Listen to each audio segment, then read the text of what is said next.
মুন্সিগঞ্জের সৈকত হত্যাকাণ্ডের সাথে জড়িতদের আইনের আওতায় এনে সর্বোচ্চ শাস্তি এবং ফাঁসির দাবিতে মানববন্ধন ও বিক্ষোভ মিছিল করেছেন এলাকাবাসী।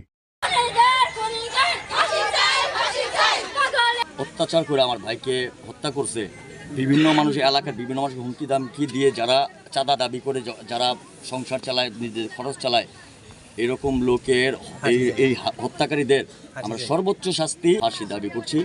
শুক্রবার ৩১ জানুয়ারি বেলা ১১টা থেকে ঘণ্টাব্যাপী এ মানববন্ধন ও বিক্ষোভ মিছিল করা হয়।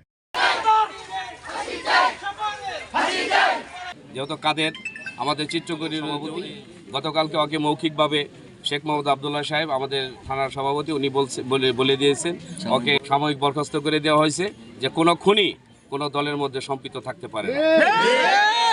খুনি জানাবো, আইন প্রশাসনকে জানাচ্ছি যে অবিলম্বেই এই খুনিদের গ্রেফতার করা হোক। ধন্যবাদ সবাই। সিরাজদি খান উপজেলার চিত্রকূট ইউনিয়নের খালপাড় এলাকায় ৫ শতাধিক নারী পুরুষ এতে অংশগ্রহণ করেন।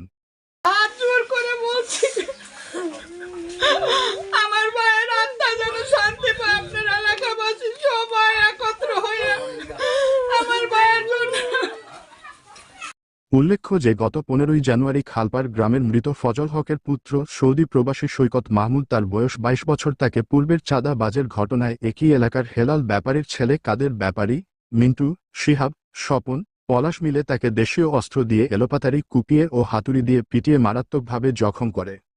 ৮ দিনের মাথায় পরিকল্পিতভাবে হত্যা করা হয়েছে।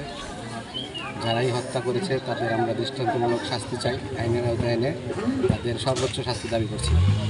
খালপাড়ে সবাই একটা দাবি, আমরা ওর ফাঁসি চাই।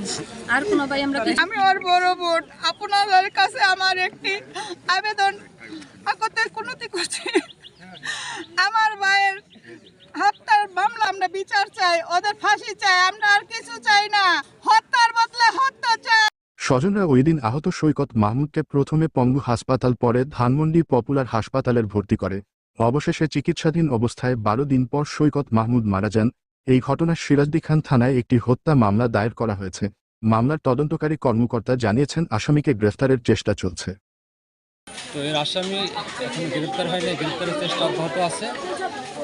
আমরা আসামিকে দ্রুত অল্প সময়ের মধ্যে গ্রেফতার করবো ইনশাল্লাহ। ২ নম্বর আসামি আছে মিন্টু, ৩ নম্বর আছে স্বপন, ৪ নম্বর আছে শিহাব, ৫ নম্বর আছে পলাশ, আর মহিলা আছে ফাতেমা কাদিরের বউ। পরিকল্পিতভাবে যারা তাকে হত্যা করেছে তাদেরকে দৃষ্টান্তমূলক শাস্তি দাবি করছি।